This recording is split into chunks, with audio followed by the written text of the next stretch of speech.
Coucou tout le monde, coucou, je fais cette vidéo parce qu'on m'a demandé il n'y a pas longtemps par rapport quand on utilise des oracles, quand on veut se connecter à son intuition, comment faire pour mettre un petit peu le mental en sourdine, en tout cas pour pas être parasité par le mental. Euh, Parce qu'en fait, selon moi, on peut pas le faire taire de toute façon, le mental. On peut passer au-dessus, en fait. On peut le duper, l'ignorer, mais on peut pas l'effacer, c'est une partie de nous, je pense, en fait, et de toute façon, qu'on le veuille ou non, le mental est là. Donc bon, comment faire? Moi, je voulais vous partager deux astuces. La première, c'est plus un exercice pour se recentrer. C'est pas moi qui l'ai inventé, je l'ai trouvé dans un oracle. Alors, comment il s'appelle? Incipit Vita Nova, que je présenterai sur ma chaîne, je pense. Super truc, un super outil en fait que j'ai trouvé au salon du bien-être à Toulouse. En fait, il explique dans l'oracle, c'est intéressant parce que les oracles, chaque fois, ils vous disent, bon ben voilà, faites vos tirages et tout.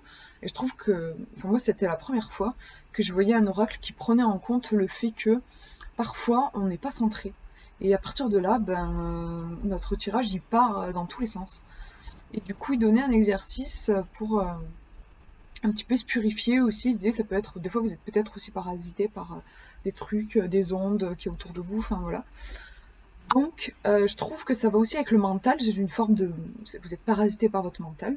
Quand vous vous sentez un petit peu éparpillé, en fait, simplement, vous respirez un grand coup et vous allez essayer de voir. En fait, vous allez faire une petite introspection. Ça dure pas longtemps, hein, en fait, à faire. Essayez de voir où est votre centre. Où est-ce que vous sentez votre centre? Il n'y a pas de bonne réponse. Ça peut être n'importe où, ça peut être au niveau de votre nombril, ça peut être plus haut, ça peut être plus bas. Il y a absolument aucune bonne réponse d'ailleurs.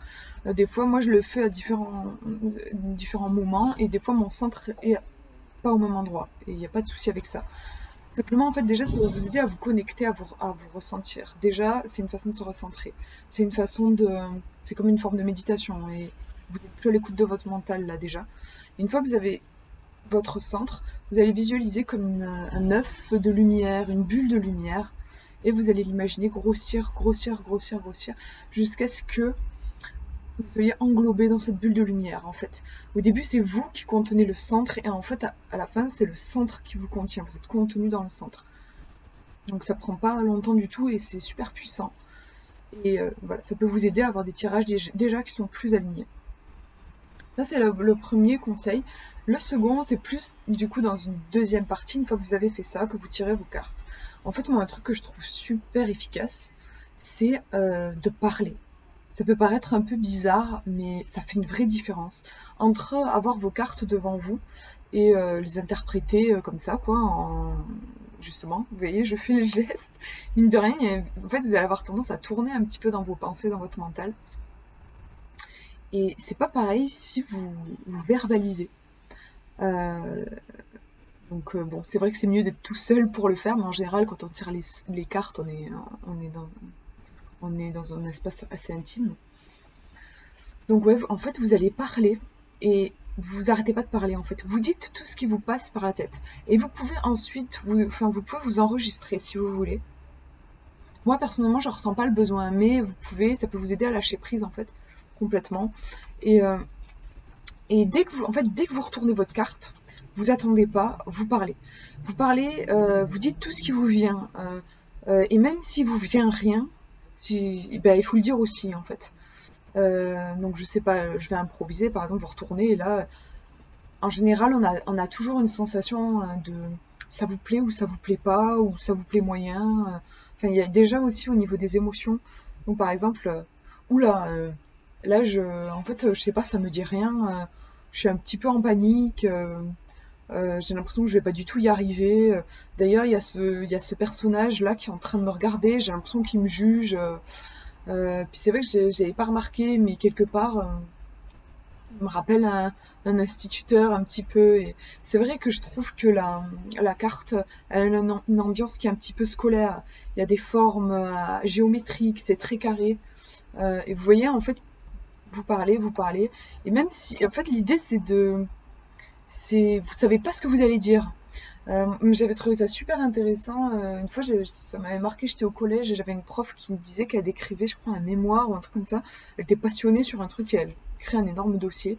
Et elle nous disait, en fait, on croit que l'écriture est une finalité, c'est-à-dire qu'on croit que on a l'idée et on va l'écrire.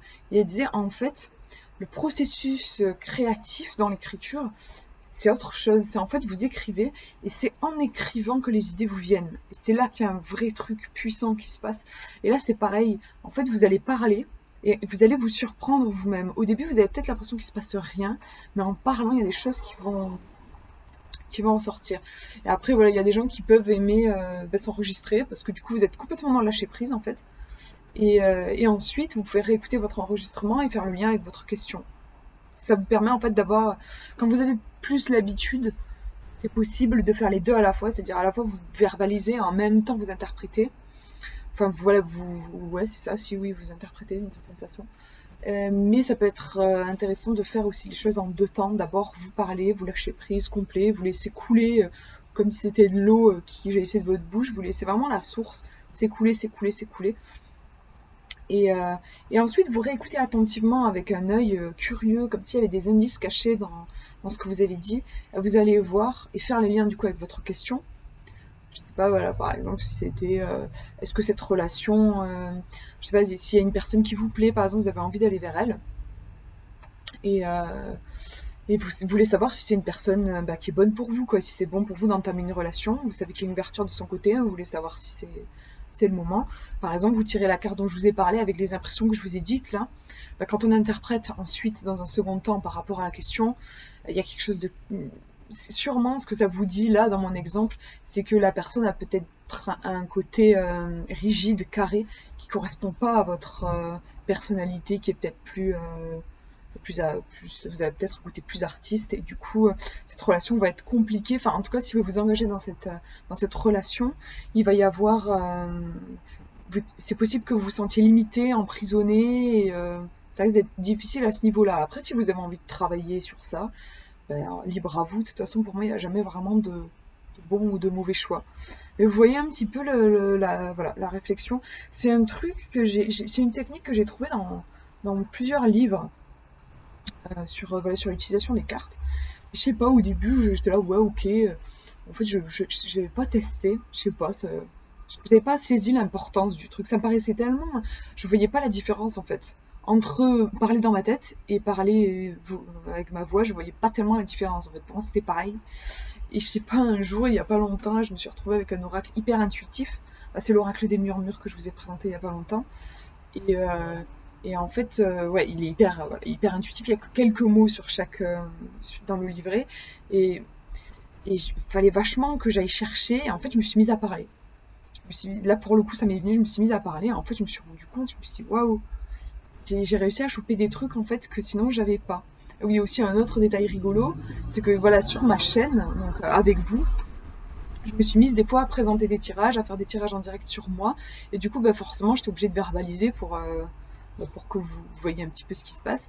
Et c'est marrant parce que je me suis rendu compte que du coup j'avais des tirages qui étaient plus clairs que moi quand je retournais chez moi et que je faisais... Des fois je tirais la même carte que celle que j'avais tirée avec vous, en faisant un tirage avec vous, enfin que je dis avec vous voilà, en vidéo, et elle me parlait pas la carte. Je me disais, mais c'est dingue, quand ça se fait que quand je fais des tirages sur YouTube, tout me parle et là j'ai plus de mal. Et en fait je me dis mais la différence c'est la verbalisation, c'est qu'avec quand je fais des vidéos je verbalise et voilà, et c'est devenu une pratique quotidienne maintenant pour moi, et je trouve que c'est un moyen efficace de pas se laisser avoir par nos images, par notre mental qui lui sait tout en fait et va tout de suite classer l'image. C'est le danger en fait quand on pratique beaucoup, quand on tire beaucoup d'oracles, c'est en fait de commencer à avoir des définitions toutes faites sur les cartes. Genre, ah ouais, celle-là c'est l'entraide. Dès que vous allez la tirer, vous allez voir ça. Et il n'y a plus l'intuition de l'instant. Oui, sûrement qu'il y a quelque chose au niveau de la relation à l'autre, mais à ce moment-là, elle a sûrement un tout autre sens. Et puis aussi par rapport à votre question, c'est beaucoup plus vivant. Voilà, par la parole, formulez, allez-y, n'ayez pas peur. De toute façon, vous faites ça en étant tout seul et vous allez voir, c'est surprenant, je trouve. C'est intéressant de faire ça dans lâcher prise, de s'enregistrer et de voir après En réfléchissant, en cherchant des indices, vous allez voir des trucs en rapport avec votre question, et vous allez avoir des réponses. Je trouve que c'est voilà, c'est balèze quoi. En vrai, c'est pas si compliqué que ça. Après, c'est de la pratique, mais notre mental, bon, il est là, il faut faire avec, hein, mais voilà, il y a des façons, vous voyez, je trouve pas si compliqué que ça de déjouer un petit peu ce mental présent.